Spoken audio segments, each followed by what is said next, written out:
नमस्कार, कशिश न्यूज का social media platform आप सभी देख रहे हैं और मैं हूं आपके साथ सुष्मिता राज।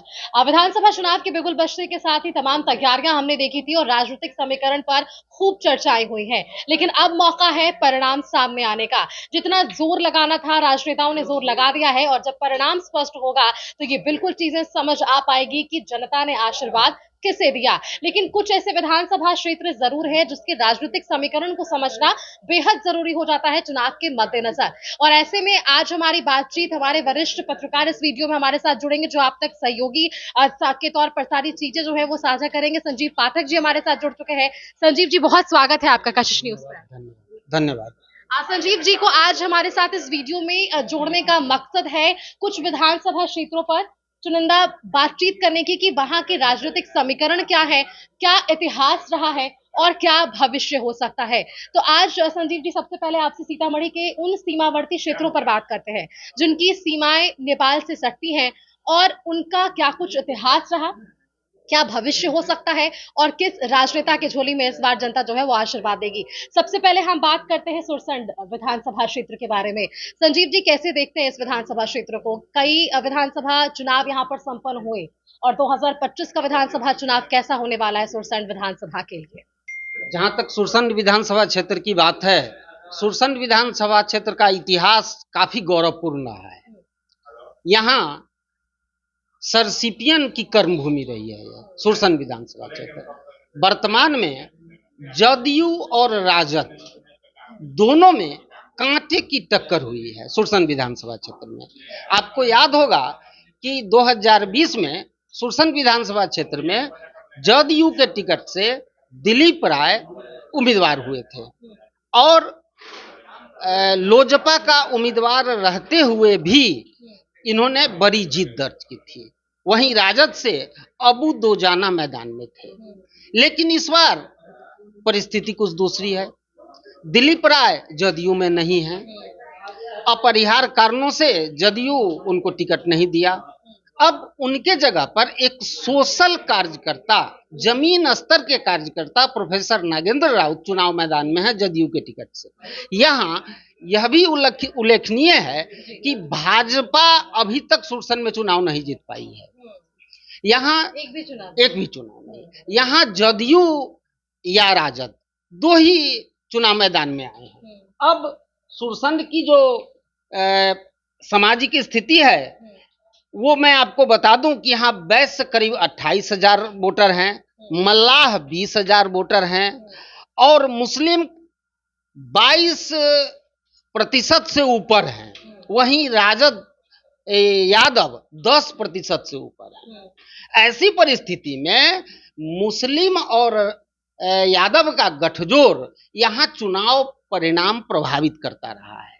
लेकिन नीतीश कुमार जब से मुख्यमंत्री बने हैं, इन्होंने दलित, अत्यंत पिछड़ी जातियों का समागम किया है। फलस्वरूप जयनंदन यादव जदयू के टिकट पर जीते, दिलीप यादव जदयू के टिकट पर जीते। वर्तमान परिदृश्य में नागेंद्र राउत का, प्रोफेसर नागेंद्र राउत का मुकाबला अब्बू दोजाना से है। अब अब्बू दोजाना भी मजबूत हैं इस बार के भी चुनाव में अब्बू दोजाना भी मजबूत हैं। वहीं नागेंद्र राउत की पकड़ छोटे छोटे कार्यकर्ताओं पर है, चूंकि उनकी कर्मभूमि सदा से ही सुरसंड रही है और भाजपा का समर्थन उनको मिल रहा है। दूसरी बात कि विगत लोकसभा चुनाव में सुरसंड विधानसभा क्षेत्र जदयू उम्मीदवार को बढ़त दिलाया था। फलस्वरूप जदयू के एमपी वहां से देवेश चंद्र ठाकुर बने हैं। तो इस बार जदयू का पलड़ा फिलहाल भारी दिख रहा है राजद से, लेकिन लड़ाई कांटे की है। लड़ाई कांटे की है। और अगर इस विधानसभा क्षेत्र की आपने बताया, जिस तरह से जानकारी आपने दी है कि इस विधानसभा क्षेत्र में लगातार जेडी और आरजेडी के बीच टक्कर रही है, ये सुरसंड की हमने बात की है। और भी विधानसभा क्षेत्र हैं जो नेपाल की सीमा से सटते हैं, उनमें से एक विधानसभा का नाम परिहार भी है।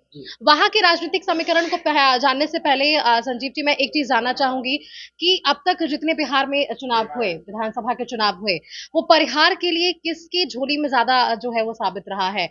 आरजेडी है, बीजेपी है, कांग्रेस है या फिर जेडीयू है? 2008 में परिसीमन की घोषणा हुई थी और उसी परिसीमन के आधार पर 2010 में परिहार विधानसभा का निर्माण किया गया था। लेकिन निर्माण के काल से ही वो भाजपा का गढ़ कहा जाता है। वहां से 2010 से ही भाजपा अब तक जीतती आई है। सबसे पहले राम नरेश यादव वहां से चुनाव जीते थे। राम नरेश यादव भाजपा के समर्पित कार्यकर्ता थे और जमीनी स्तर के कार्यकर्ता थे। अपरिहार्य कारणों से अगले 2015 के चुनाव में वो चुनाव से अयोग्य हुए। तब उनकी पत्नी गायत्री देवी भाजपा के टिकट से चुनाव मैदान में आई और 2015 और 2020 के चुनाव में वह जीत का परचम लहराई। हाँ, ये बात अलग है कि 2020 के चुनाव में करीब 1,500 मत ही उनको ज्यादा मिले थे। बहुत कम अंतराल रहा, कम अंतर से जीते थे।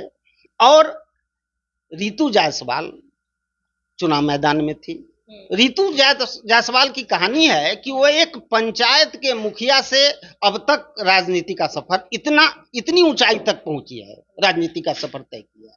वह काफी महत्वाकांक्षी नेत्री है। शिवहर से लोकसभा का चुनाव भी वो लड़ चुकी है, जिसमें उनको हार का मुंह देखना पड़ा था, लेकिन टक्कर बराबर का। इस बार किस में टक्कर? इस बार उनको परिहार से लड़ने की इच्छा थी, लेकिन राजद के पूर्व कद्दावर नेता रामचंद्र पूर्वे की बहू स्मिता पूर्वे को टिकट थमा दी और इनको परिहार से बेदखल कर दिया गया। मतलब परिवारवाद यहाँ भी आ गया? हाँ, परिवार से इनको बेदखल कर दिया गया। अब क्या हुआ कि रितु जायसवाल बगावत कर दी और निर्दलीय चुनाव मैदान में आ गई है। इसका असर पड़ेगा क्या? क्योंकि आप बता रहे समाज से जुड़ी हुई रही हैं, पंचायत स्तर से उठकर आई हैं। निश्चित रूप से। और एक बात मैं बताना चाहता हूं कि ये जो सीमावर्ती क्षेत्र जिसकी चर्चा हम लोग कर रहे हैं, विगत कुछ वर्षों से पानी का जो सतह स्तर होता है, सतही स्तर काफी नीचे चला जाता है। 4-5 महीना बारिश नहीं होती है तो खेत की सिंचाई की बात तो छोड़ दीजिए, पीने का पानी मुयस्सर नहीं होता है। वैसी परिस्थिति में रितु जायसवाल क्षेत्र में पाई गई थी।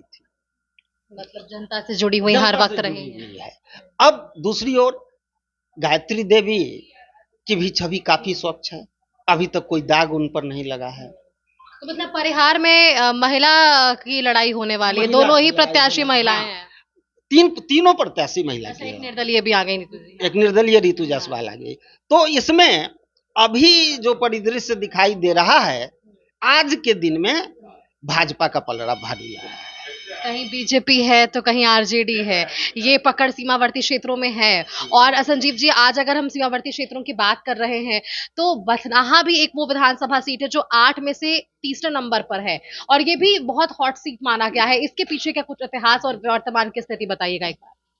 बथनाहा विधानसभा क्षेत्र जिस समय 2010 में परिसीमन हुआ था तो बथनाहा विधानसभा क्षेत्र अपनी जगह पर कायम रहा। हाँ, कुछ क्षेत्र नए जुड़े और पुराने कटे, लेकिन बथनाहा विधानसभा क्षेत्र कायम है, उसको सुरक्षित कर दिया गया। दिनकर राम परिसीमन के बाद पहली बार भाजपा के विधायक हुए थे और अभी तक वहां से भाजपा ही चुनाव जीतती आई है। पिछले वर्ष 2020 में इंजीनियर अनिल राम को भाजपा अपना टिकट थमाई। भारी मतों से, करीब करीब 40,000 से अधिक मतों से अनिल राम चुनाव जीते। लेकिन वर्तमान परिदृश्य में अनिल राम का विरोध जबरदस्त क्षेत्र में देखा जा रहा है। जबरदस्त विरोध देखा जा रहा है। कारण क्या हो सकता है? कारण है कि लोगों का कहना है कि अनिल राम अभी तक जनता से जुड़ ही नहीं सके। वो हवाई नेता बन के रह गए हैं। कुछ सीमित कार्यकर्ताओं के साथ वो अपनी राजनीति को आगे बढ़ाए हैं। लेकिन दूसरी ओर कांग्रेस विपक्ष में आई है, वहां कांग्रेस से मिला है टिकट।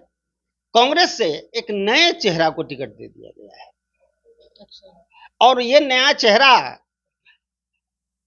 इंजीनियर नवीन कुमार। इनकी पकड़ क्षेत्र में कम है। दूसरी बात है कि स्थानीय मतदाता से बात करने के बाद स्थानीय मतदाता अनिल राम का तो विरोध करते हैं, लेकिन वो चाहते हैं कि नीतीश और बीजेपी की सरकार। कैसे संभव हो पाएगा ये? तो ऐसी परिस्थिति में कि इन नेताओं की जो गोलबंदी है जनता की ओर, बीजेपी के नेता या जदयू के नेता जो क्षेत्र में सघन प्रचार कर रहे हैं, वो वहां के लोगों को मनाने का प्रयास कर रहे हैं। चूंकि यह दूसरे चरण में चुनाव होना है, पहले चरण में है नहीं, तो अभी इसमें समय है। लेकिन आज यहाँ बथनाहा में बहुत कांटे की टक्कर है, उस टक्कर में अनिल राम भारी दिखाई। संजीव जी, आपसे बात कर ये जरूर समझ आ पाया राजनीतिक समीकरण के पीछे, अगर इन 3 विधानसभा क्षेत्रों की जब हम बात कर रहे हैं, सुरसंड, परिहार और बथनाहा, इन तीनों विधानसभा क्षेत्रों में आपने ये जरूर देखा है और जानने की हमने भी कोशिश जरूर की है, जब हम भी ग्राउंड जीरो पर जा रहे हैं, चुनावी सभाओं में जा रहे हैं, तो ये जरूर समझ आ पा रहा है कि जो जनता से जुड़े रहेगा, जनता उन्हें ही अपना आशीर्वाद देगी। सबसे बड़ा कारण है कि आज जब जनता चुनाव का वक्त होता है तो नेता जनता के पास जरूर पहुंचते हैं, वोट की अपील जरूर करते हैं, लेकिन अगले 5 वर्षों तक काम क्या होता है, इसका नतीजा आपको अगले चुनाव में देखने को मिलता है। तो अब वो चुनाव की घड़ी है, ऐसे में जनता बिल्कुल समझती है और ये पब्लिक है, पब्लिक सब जानती है। बहुत बहुत शुक्रिया संजीव जी आपका हमारे साथ जुड़ने के लिए। धन्यवाद। तो चलिए, आपने देखा आज इन 3 सीमावर्ती क्षेत्रों पर हमने बातचीत की है। आगे और भी अपडेट्स के साथ आप कशिश न्यूज के सोशल मीडिया प्लेटफॉर्म पर जरूर जुड़े रहिएगा। खबरों पर और भी कुछ जानकारी चाहिए तो कमेंट सेक्शन में जरूर बताइएगा। कैमरामैन फिरोज के साथ मैं सुष्मिता राज, कशिश न्यूज, पटना।